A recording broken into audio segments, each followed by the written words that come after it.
मिले ना मिले हम एपिसोड 23। आशा तो सुबह 4 बजे ही उठ गई थी और यह जानते हुए भी कि अर्जुन को रास्ते में हर तरह की व्यवस्था होगी, पर फिर भी ऐसा कैसे हो सकता है कि बेटा घर से जाए और माँ उसके लिए उसकी पसंद की चीज़ें ना बनाए। तो बस अर्जुन की पसंद के ढोकले, आलू के पराठे और हरी चटनी सुबह 5 बजे ही बनाकर अच्छी तरह से पैक कर दी थी।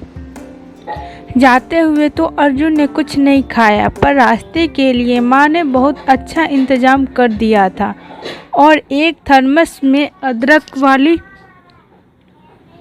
चाय भी भरकर दे दी। माँ को पता था कि जब तक अदरक और इलायची अच्छे से कूटकर ना डाले गए हो अर्जुन को चाय अच्छी नहीं लगती। सुबह 5 बजे घर के सभी लोग उठ गए थे अर्जुन को विदा करने के लिए। अर्जुन भी रेडी हो चुका था, सारा सामान गाड़ी में रखा जा चुका था। ड्राइवर के साथ एक असिस्टेंट भी था जिसे जो स्पेशली अर्जुन को नैनीताल से लेने के लिए भेजा गया था। जब अर्जुन जाने लगा तो आशा की आंखें भीग गई, क्योंकि वह जानती थी अभी तो अर्जुन उज्जैन में था।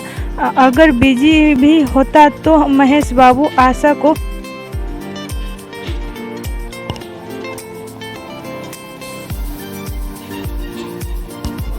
को खुद लेकर उज्जैन चले जाते थे और कभी भी अपने बेटे के पास रहकर आ जाते थे। पर अब इतने दूर नैनीताल में पता नहीं मेरा बेटा कैसे रहेगा, कौन ख्याल रखेगा उसका, यह सोचकर उनको और भी बुरा लग रहा था।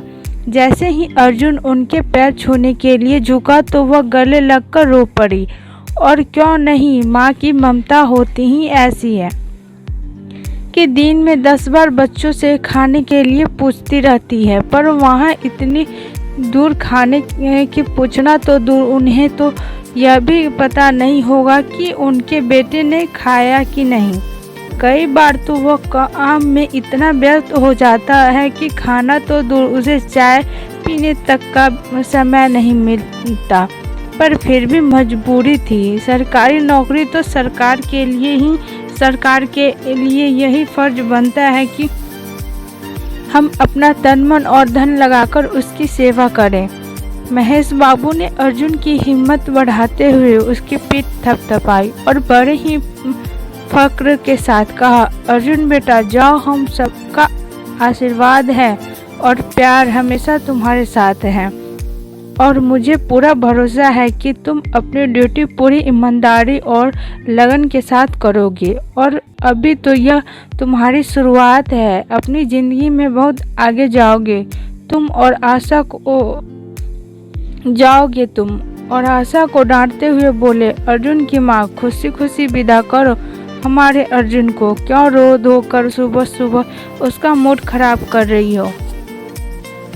अर्जुन ने पिता के गले लगते हुए उनकी हाँ में हाँ मिलाई। हाँ पापा, आप बिल्कुल सच कह रहे हैं, माँ को रोने में डिग्री मिलना चाहिए। अगर पुरानी फिल्मों की हीरोइन होती ना तो मीना कुमारी को भी फेल कर देती। अर्जुन की इस बात पर सब हंसने लगे थे, क्योंकि अर्जुन चाहता भी यही था कि वह हंसी खुशी के साथ ही वह यहाँ से विदा हो।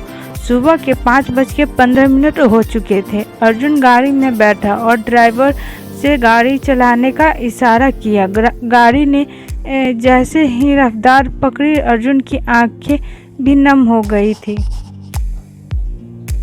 वैसे तो अर्जुन दिल का बहुत पक्का था, लेकिन फिर भी इस बार वो ज़्यादा टाइम घर पर रुक गया था तो सबकी बहुत याद आ रही थी। थोड़ी देर बाद ही उसने खुद को नॉर्मल करते हुए असिस्टेंट से बातचीत शुरू की। नैनीताल के बारे में, वहाँ के माहौल के बारे में बहुत ऐसी बातें थी जो वह काफ़ी देर तक उनसे बातें करता रहा। यह सच था कि अर्जुन पहली बार ही नैनीताल जा रहा था, पर यह भी सच था कि जाकर ही उस अपने काम में पूरी तरह लग जाना था। गाड़ी रफ्तार के साथ आगे बढ़ती जा रही थी। इंदौर से भोपाल ग्वालियर होते हुए रात 10 बज गए थे। आसपास दिल्ली पहुंच चुकी थी। दिल्ली पहुंचकर सभी ने डिनर किया और 1 घंटे का रेस्ट लेना भी ठीक समझा। पर एक घंटे बाद भी जब अर्जुन ने देखा कि ड्राइवर काफ़ी थका हुआ लग रहा है तो उसने रात को दिल्ली में ही रुकना ठीक समझा। और शायद यह सही भी था, क्योंकि इतने लंबे सफ़र में रेस्ट भी ज़रूरी था। दिल्ली से भी अभी कम से कम 7 से 8 घंटे का रास्ता था। अगर सुबह 5 बजे भी निकलते तो आराम से दोपहर के 12 से 1 बजे तक नैनीताल पहुंच जाएंगे। यही सोचकर एक होटल बुक किया और सभी अपने अपने रूम में सोने चले गए। अर्जुन भी काफ़ी थक चुका था। जैसे ही रूम में गया, टाइम वेस्ट ना करते हुए उसने सोना ही ठीक समझा और सुबह 5 बजे का अलार्म लगाकर मोबाइल पास में ही रख लिया। सुबह आँख ठीक मोबाइल के अलार्म से ही खुली थी। थके होने के कारण नींद भी अच्छी आई। सुबह उठकर अर्जुन को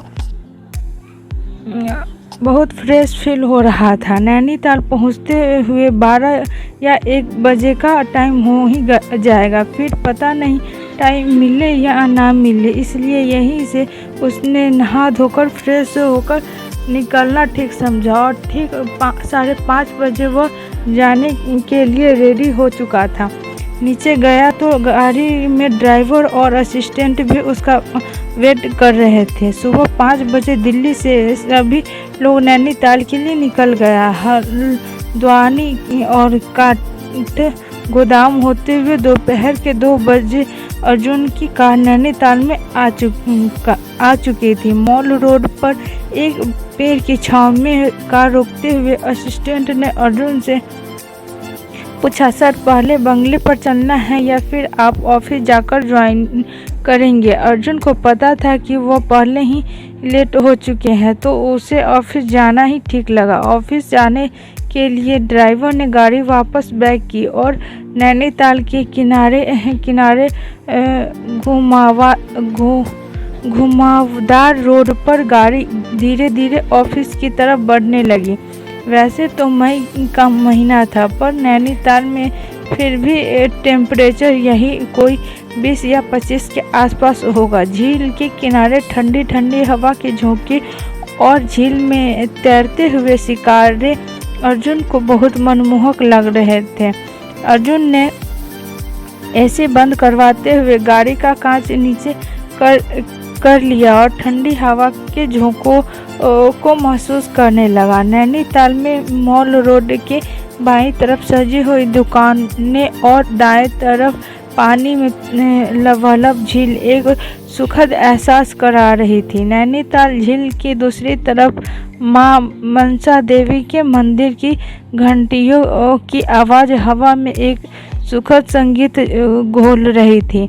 इन चीज़ों को देखकर अर्जुन को बरबस ही पीहू की याद आ गई। उसे यही सारी चीज़ें कितनी पसंद थी। जब भी किसी मंदिर की घंटी बजती तो बिना रुके पीहू सबसे पहले वहां पर पहुंच जाती। ठंडी हवा के झोंकों में छत पर चढ़कर जोर जोर से ताली बजाना और फूलों से तो उसे जैसे अलग ही प्रेम था। उसके सामने फूलों को कोई भी नहीं तोड़ सकता था, और अगर धोखे से किसी ने तोड़ भी दिया तो रो रो कर सारा घर सर पर उठा लेती थी।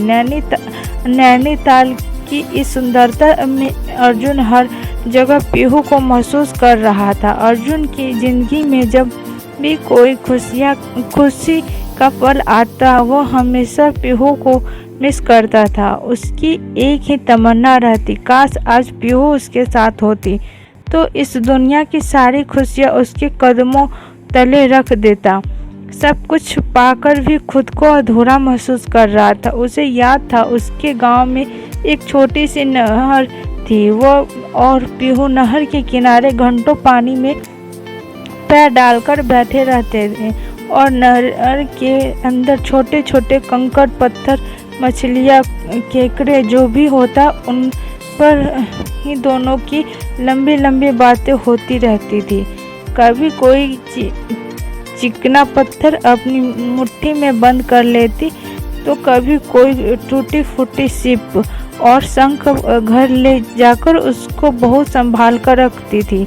एक बार तो उसकी खुशी का ठिकाना ही नहीं रहा था जब अर्जुन को एक साबुत सुंदर छोटा सा शंख नहर के किनारे पड़ा मिला। उसको तो लग रहा था जैसे पता नहीं उसे कौन सा खजाना मिल गया हो। अर्जुन ने तो उसे ठीक से देखा भी नहीं और शंख के लिए पीहू की आंखों में चमक देखकर ही झट से वह पीहू के हाथ में पकड़ा दिया था और पीहू पूरे गांव में हर किसी को दिखा रही थी जैसे वो शंख कोई 8वां अजूबा हो। फिर उसे अपनी दादी साहब के पास रखा था जिस पर वह सबसे ज़्यादा भरोसा करती थी।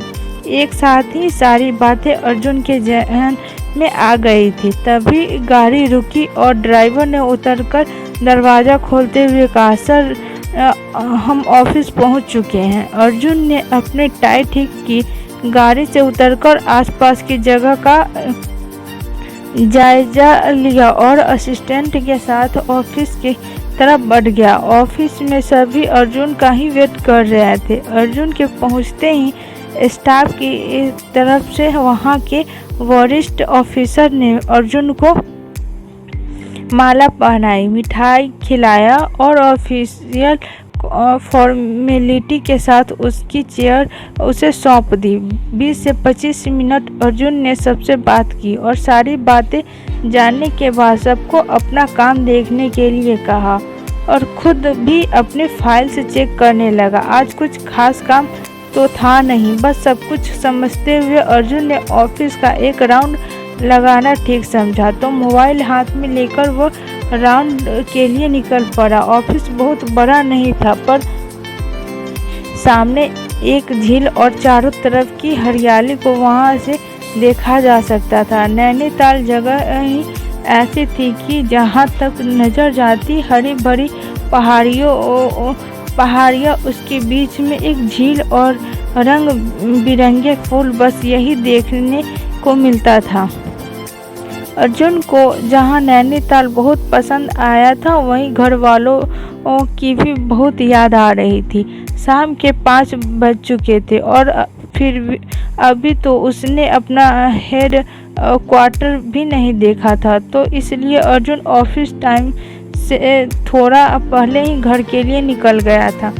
वैसे तो ऑफिस हेड क्वार्टर से ज़्यादा दूर नहीं था पर शाम हो गई थी और घुमावदार रास्ते की वजह से गाड़ी तेज स्पीड से नहीं चल सकती थी। यही 8 या 10 किलोमीटर की रफ्तार से ही गाड़ी चलने की परमिशन, गाड़ी को चलाने की परमिशन थी, इसलिए लगभग 40 से 50 मिनट बाद अर्जुन अपने हेड क्वार्टर पहुंच पाया था। हेड क्वार्टर भी काफ़ी ऊंचाई पर था जहां से पूरे नैनीताल की जगमगाती हुई लाइट देखी जा सकती थी। बाहर छोटा सा गार्डन में एक बरामदा जिसमें बहुत खूबसूरत फूलों के हरे भरे गमले रखे हुए थे और एक कैनवास का झूला भी पड़ा था। अंदर एक बड़ा सा हॉल, 2 बड़े बड़े बेडरूम, किचन, स्टोर और घर के पीछे थोड़ी सी खुली जगह भी छोड़ी गई थी। बंगले में अर्जुन के अलावा 3 लोग और थे, वॉचमैन, कुक और घर के काम के लिए एक हेल्पर। अर्जुन के आने से पहले ही घर की साफ सफाई अच्छी तरह से कर दी गई थी।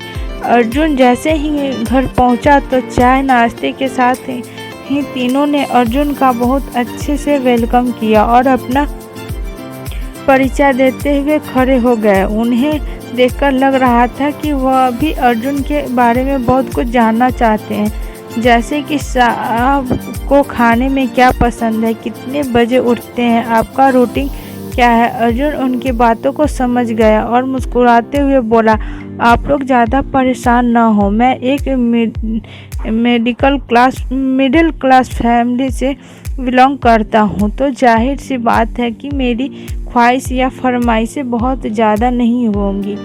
बस आप लोग अपना काम ठीक से कीजिए। मेरे टाइम टेबल की बात तो धीरे धीरे आपको पता ही चल जाएगा।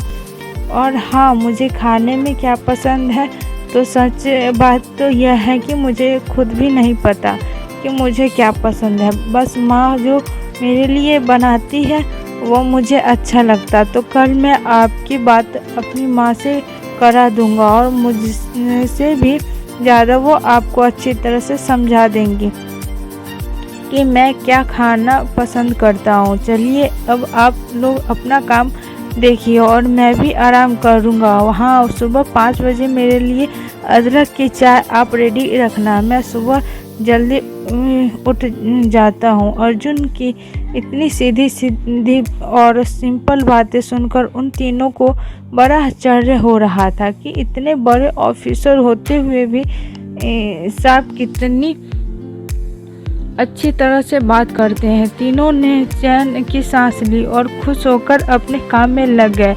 देखते हैं कौन सा संजोग होने वाला है नैनीताल में। आगे की कहानी जानने के लिए सुनिए मिले ना मिले एपिसोड 24। तब तक के लिए इतना ही। जय हिंद, जय भारत।